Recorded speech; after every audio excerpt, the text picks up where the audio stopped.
नमस्ते दोस्तों। मेरा एक सवाल है आपसे। इसका ईमानदारी से जवाब दीजिएगा।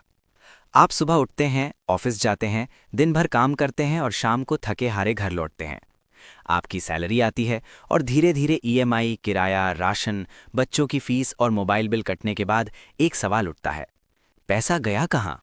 और सबसे दर्दनाक बात यह है कि क्या आप जानते हैं कि जो लोग आपसे ज्यादा मेहनत नहीं करते, जो आपसे कम शिक्षित हैं, जो आपसे कम बुद्धिमान हैं, वे आर्थिक रूप से आपसे आगे निकल जाते हैं? क्यों? मुझे जवाब दीजिए। क्या वे ज्यादा स्मार्ट हैं या उनकी किस्मत अच्छी है? नहीं, उन्होंने एक ऐसी चीज समझ ली है जो हमें कभी किसी ने नहीं सिखाई, और वो ये है कि शेयर बाजार जोखिम भरा नहीं है। असल में शेयर बाजार के बारे में न जानना जोखिम भरा है। शेयर बाजार में जोखिम बाजार के गिरने में नहीं, बल्कि आपकी समझ के कम होने में है। अगर आप मध्यम वर्ग यानी मिडिल क्लास से हैं, अगर आप पैसों की चिंता करते हैं, अगर आप अंदर से जानते हैं कि सिर्फ नौकरी काफ़ी नहीं होगी, तो ये वीडियो आपके लिए है। इस वीडियो को अंत तक बिना स्किप किए देखें। मैं वादा करता हूं कि आप निवेश और शेयर बाजार के बारे में बुनियादी से लेकर एडवांस तक की सबसे महत्वपूर्ण बातें सीखेंगे और आप खुद को अमीर बनते हुए देख पाएंगे। तो चलिए, सबसे पहले मध्यम वर्ग की असली समस्या को समझते हैं। हमारे माता पिता ने जो सिखाया वो गलत नहीं था। उन्होंने कहा, बेटा पढ़ाई करो और नौकरी पालो, तुम्हारी लाइफ सेट हो जाएगी। ये फॉर्मूला उनके समय में चलता था, लेकिन आज नौकरियां तो हैं पर शांति नहीं है। आज सैलरी तो है पर आज़ादी नहीं है। तो मध्यम वर्ग की सबसे बड़ी समस्या क्या है? जवाब है डर। ये डर कि पैसा डूब सकता है, कि हम कोई गलती कर सकते हैं, कि लोग हम पर हंसेंगे। और यही डर हमें मजबूर करता है कि पैसा एफडी में डाल दो, एलआईसी ले लो, इसे कहीं ऐसी जगह रखो जो सुरक्षित लगे। लेकिन सवाल ये है कि क्या जो सुरक्षित दिखता है वो वास्तव में सुरक्षित है? अगर एफडी 6% ब्याज दे रही है और महंगाई 7 से 8% है, तो क्या आपका पैसा वास्तव में बढ़ रहा है या धीरे धीरे मर रहा है? निश्चित रूप से आपका पैसा बढ़ नहीं रहा, वो मर रहा है। लेकिन हमें स्कूल में ये कभी नहीं सिखाया गया। इसी उलझन के बीच पीटर लिंच नाम के एक व्यक्ति थे। कोई तड़क भड़क वाले सूट नहीं, कोई टीवी डिबेट नहीं, कोई दैनिक भविष्यवाणी नहीं, लेकिन परिणाम स्वरूप उन्होंने फिडेलिटी मैगलिन फंड का प्रबंधन किया और सालों तक दुनिया के सर्वश्रेष्ठ प्रोफेशनलों को मात दी। और पीटर लिंच की सबसे महत्वपूर्ण बात यह है कि सामान्य लोग पेशेवरों के नोटिस करने से पहले ही अपने आसपास अच्छे व्यवसायों को देख लेते हैं। यानी आम आदमी पहले देखता है, पहले इस्तेमाल करता है, पहले समझता है, विशेषज्ञ उनका विश्लेषण बाद में करते हैं। और इसी विचार को ध्यान में रखते हुए उन्होंने लर्न टू अर्न लिखी। ये किताब उन शुरुआती लोगों के लिए है, मध्यम वर्ग के लिए है और उनके लिए है जो डरे हुए हैं। तो चलिए किताब की बातों को चरण दर चरण समझते हैं। अध्याय 1, स्टॉक क्या है?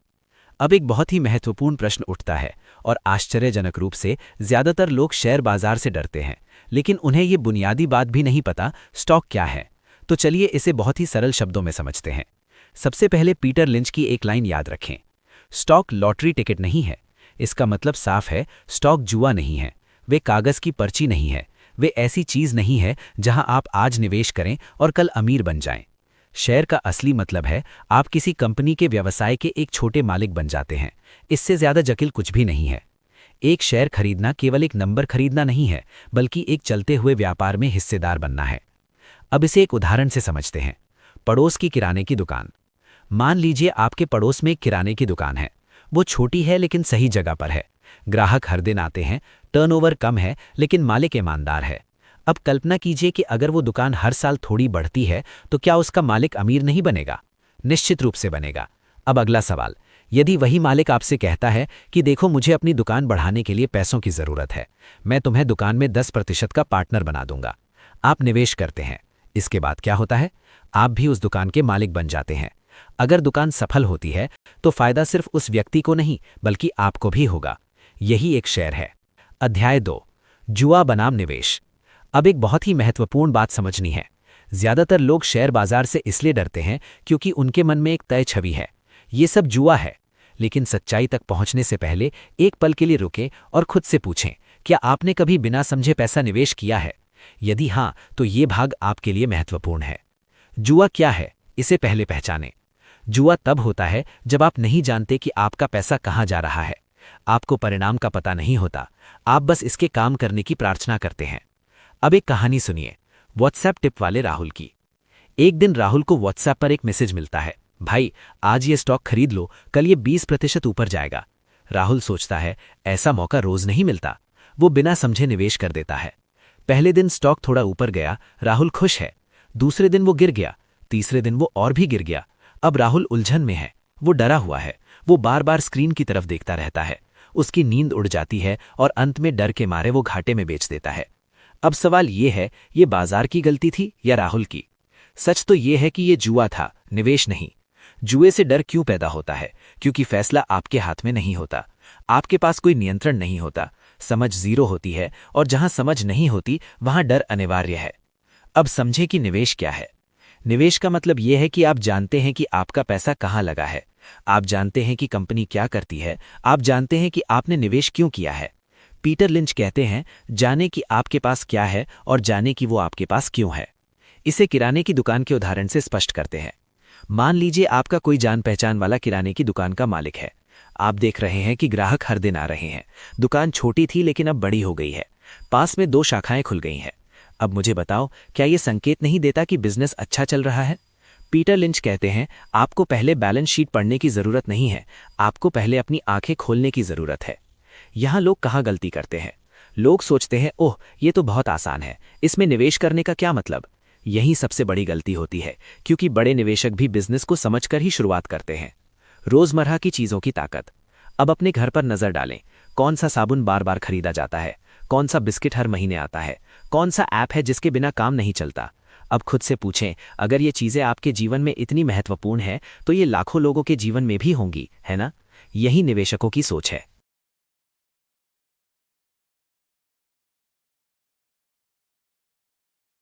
एक बात दोहराना जरूरी है, निवेश कोई रॉकेट साइंस नहीं है। आपको उसी चीज से शुरुआत करनी चाहिए जिसे आप इस्तेमाल करते हैं, जिसे आप समझते हैं, और जिस बिजनेस को आप साफ तौर पर देख सकते हैं। पीटर लिंच कहते हैं, अगर आपको स्टोर पसंद है तो संभावना है कि आपको स्टॉक भी पसंद आएगा। यानी अगर आपको दुकान पसंद है तो आपको कंपनी भी पसंद आ सकती है। अब यहाँ एक स्पष्टीकरण जरूरी है। उसे निवेश करें जिसे आप जानते हैं का मतलब ये नहीं है कि सिर्फ ब्रांड देखकर शेयर खरीद लें और बिना रिसर्च के पैसा लगा दें। इसका मतलब ये है कि रिसर्च वहीं से शुरू होनी चाहिए जहां से आपकी समझ शुरू होती है। पहले देखें, फिर समझें, फिर फैसला करें। इससे एक नया सवाल उठता है, हर बिजनेस अच्छा नहीं होता, तो आप कैसे जानेंगे कि कौन सी कंपनी धीमी है, कौन सी तेज है और कौन सी स्थिर है? यहीं से पीटर लिंच का अगला शक्तिशाली कॉन्सेप्ट शुरू होता है, कंपनियों के प्रकार। अध्याय 4, कंपनियों के प्रकार, टाइप्स ऑफ कंपनीज। शुरुआत करने वाले लोग सबसे बड़ी गलती यही करते हैं कि वे मान लेते हैं कि हर कंपनी एक जैसी है और फिर कहते हैं कि शेयर बाजार जोखिम भरा है। लेकिन सच तो ये है कि जोखिम तब बढ़ता है जब आप नहीं जानते कि आपने किस तरह की कंपनी खरीदी है। पीटर लिंच कंपनियों को सरल तरीके से समझाते हैं। धीमी गति से बढ़ने वाली कंपनियां, स्लो ग्रोअर्स। ये वे कंपनियां हैं जो कभी बहुत छोटी थीं लेकिन अब बहुत बड़ी हो गई हैं। अब वे धीरे धीरे चलती हैं और उनमें बहुत ज़्यादा रोमांच नहीं होता। उदाहरण के लिए अपने शहर की 40 साल पुरानी मिठाई की दुकान को देखें। लोग आते हैं, बिक्री अच्छी है, लेकिन हर साल बहुत ज़्यादा ग्रोथ नहीं है। ये दुकान बंद नहीं होगी, लेकिन ये रॉकेट भी नहीं बनेगी। पीटर लिंच का संदेश साफ है, स्लो ग्रोअर्स आमतौर पर बड़ी, पुरानी कंपनियां होती हैं जो धीरे धीरे बढ़ती हैं। शुरुआती लोग इनसे तेज़ रिटर्न की उम्मीद करने की गलती करते हैं। समस्या कंपनी में नहीं, उम्मीदों में है। स्टॉलवॉट्स, स्थिर और विश्वसनीय। ये वे बिजनेस हैं जो हर परिस्थिति में फलते फूलते हैं। बाजार गिरने पर भी ये टिके रहते हैं। ये बहुत तेज नहीं हैं, लेकिन भरोसेमंद हैं। एक बड़ी एफएमसीजी कंपनी की कल्पना करें। साबुन, शैम्पू और बिस्किट हर घर में इस्तेमाल होते हैं। बाजार चाहे चढ़े या गिरे, लोग नहाना बंद नहीं करेंगे।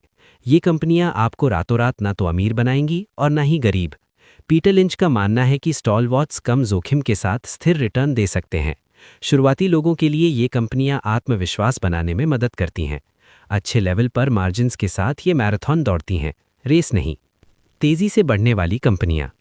अब आती हैं सबसे रोमांचक कंपनियां, फास्ट ग्रोवर्स, यानी वे जो छोटी शुरुआत करती हैं और तेजी से विस्तार करती हैं। लेकिन यहाँ एक चेतावनी जरूरी है, तेज विकास के साथ जोखिम भी आता है। पीटर लिंच कहते हैं फास्ट ग्रोअर्स सबसे रोमांचक स्टॉक हैं, लेकिन उनके लिए धैर्य की जरूरत है। यदि कोई शुरुआती व्यक्ति बिना समझे सिर्फ उत्साह में आकर किसी चीज में कूद पड़ता है, तो वहीं सबसे बड़ा नुकसान होता है। फास्ट ग्रोअर्स रॉकेट की तरह होते हैं। वे जितनी तेजी से ऊपर जाते हैं उतनी ही तेजी से गिर भी सकते हैं। टर्न अराउंड कंपनियां। ये वे कंपनियां हैं जो एक समय बहुत खराब स्थिति में थीं, घाटे में थीं और लोग उनसे डरते थे। कल्पना कीजिए आपके शहर के एक पुराने होटल की। कुछ साल पहले वो गंदा था, ग्राहक कम थे और घाटा हो रहा था। फिर नया मैनेजमेंट आया, सफाई हुई, नया मेन्यू आया और ऑनलाइन बुकिंग शुरू हुई। धीरे धीरे होटल फिर से चलने लगा। पीटर लिंच कहते हैं टर्न अराउंड्स आपको बहुत पैसा कमाकर दे सकते हैं, लेकिन समय यानी टाइमिंग बहुत मायने रखता है। अध्याय 5, बिना भारी गणित के एक अच्छी कंपनी की पहचान कैसे करें।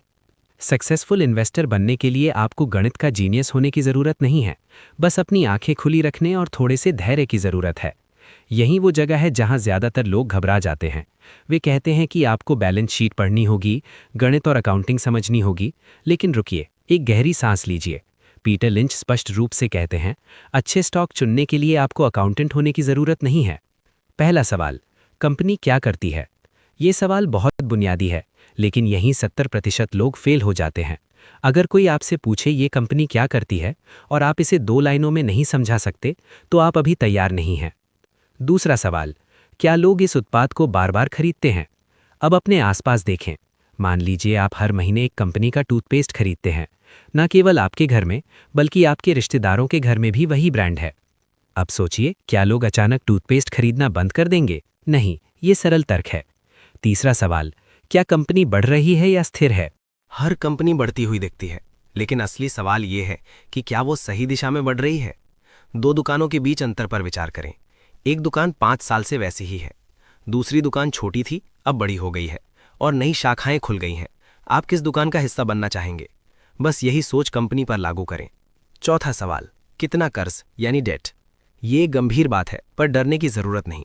सरल शब्दों में समझें, अगर कोई कर्ज लेकर अपना घर चला रहा है तो जोखिम है। यही बात कंपनी पर भी लागू होती है।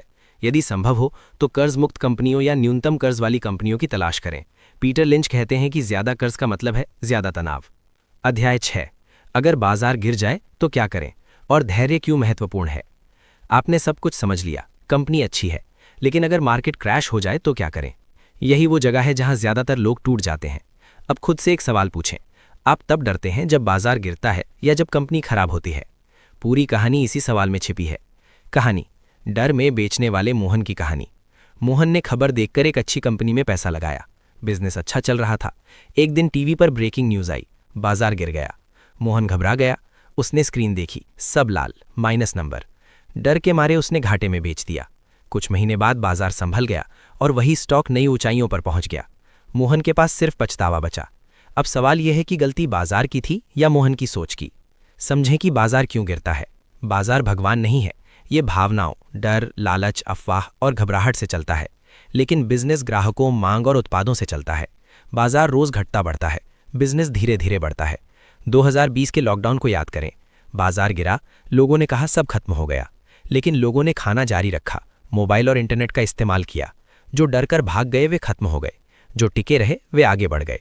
एक बात याद रखें, बाजार का गिरना एक अवसर है, क्योंकि अच्छे स्टॉक सस्ते दामों पर मिलते हैं, लेकिन बिजनेस का फेल होना एक समस्या है। बाजार की गिरावट अस्थायी है, लेकिन बिजनेस की विफलता स्थायी है। पीटर लिंच कहते हैं कि शेयर बाजार अधीर लोगों से धैर्यवान लोगों को पैसा ट्रांसफर करने का एक साधन है। जो जल्दी घबरा जाते हैं वे पैसा छोड़ जाते हैं, जो टिके रहते हैं वे पैसा इकट्ठा करते हैं। बाजार की गिरावट में जो घबराकर भाग गया वो हार गया, जो टिका रहा और जिसने इंतजार किया वही अमीर बन गया। अध्याय 7, शुरुआती लोग कौन सी बड़ी गलतियां करते हैं और उनसे कैसे बचें। ज्यादातर लोग शेयर बाजार में इसलिए हारते हैं क्योंकि बाजार खराब नहीं है, बल्कि इसलिए हारते हैं क्योंकि उनकी आदतें गलत हैं। गलती 1, डर के कारण बेचना। ये सबसे आम गलती है। डर आपको बाजार से बाहर कर देता है और पैसा केवल वहीं बनता है जहां आप टिके रहते हैं। गलती 2, टीवी और सोशल मीडिया स्टॉक। टीवी पर कोई चिल्ला रहा है, यूट्यूब पर थंबनेल है अगला मल्टीबैगर, आप बिना समझे खरीद लेते हैं। कुछ दिनों बाद शोर थम जाता है और कीमत गिर जाती है। आपने बिजनेस नहीं, शोर यानी नॉइज खरीदा था। गलती 3, बहुत सारी कंपनियों में शेयर खरीदना। शुरुआती लोग सोचते हैं कि 40-50 कंपनियों में निवेश करने से जोखिम कम होगा, लेकिन सच तो यह है कि आप किसी को भी ठीक से नहीं समझ पाते। पीटर लिंच का मानना है कि स्टॉक रखना बच्चों को पालने जैसा है, उतने ही रखें जितने की आप देखभाल कर सकें। गलती 4, हर दिन कीमतें चेक करना। हर 10 मिनट में फ़ोन अनलॉक करना और कीमतें देखना निवेश नहीं टॉर्चर है। यदि आप रोज़ कीमतें देखेंगे तो डर की गारंटी है। निष्कर्ष, अब तक हमने क्या किया? बस पैसों के पीछे भागते रहे। अगर सैलरी बढ़ेगी तो सब ठीक हो जाएगा, अगर बोनस आएगा तो तनाव खत्म हो जाएगा। लेकिन हर साल वही कहानी दोहराई जाती है। पैसा आता है, पैसा जाता है और डर बना रहता है। रुकिए, आज पहली बार खुद से एक अलग सवाल पूछें, क्या मेरे पास वास्तव में पैसे की कमी है या मेरे पास वित्तीय समझ की कमी है? अगर आप इस वीडियो से सिर्फ एक बात लेकर जाते हैं कि शेयर बाजार जुआ नहीं बल्कि एक बिजनेस पार्टनरशिप है, तो यकीन मानिए आप हर किसी से एक कदम आगे हैं। क्योंकि जो डर में जीते हैं वे कभी नहीं सीखते, और जो सीखना शुरू करते हैं वे डरना बंद कर देते हैं। और जिस दिन आप डरना बंद कर देते हैं, आपका पैसा आपकी बात सुनना शुरू कर देता है। ये यात्रा एक दिन में खत्म नहीं होती, लेकिन एक दिन शुरू जरूर होती है, और आज वो दिन हो सकता है। आज का फैसला ये नहीं है कि कौन सा स्टॉक खरीदना है, आज का फैसला ये है कि आप सीखने वाले व्यक्ति बनेंगे या डरने वाले। क्योंकि भीड़ रोज बदलती है, शोर रोज बदलता है, कीमतें रोज बदलती हैं, लेकिन समझ के साथ लिया गया एक फैसला जिंदगी बदल देता है। ये वीडियो आपको धन का वादा नहीं करता, लेकिन एक वादा जरूर करता है, आप पहले जैसे नहीं रहेंगे। आप बिजनेस के बारे में सोचेंगे, खबरों के बारे में नहीं। आप अवसरों पर रुकेंगे, गिरावट पर नहीं। मेरी हर वीडियो का यही मकसद होता है, जब तक हाथ पैर चल रहे हैं एक ऐसा जरिया बना लो कि सोते वक्त भी आपकी कमाई ना रुके। अगर आप सोते समय पैसा कमाने का रास्ता नहीं खोजते तो आपको मरते दम तक काम करना पड़ेगा। अगर आज का संदेश आपको पसंद आया हो तो इसे शेयर करें, क्योंकि जब समझ बढ़ती है तो डर अपने आप गायब हो जाता है। वीडियो को लाइक करें, अपने विचार कमेंट में बताएं और चैनल को सब्सक्राइब करें। धन्यवाद, धन्यवाद, धन्यवाद।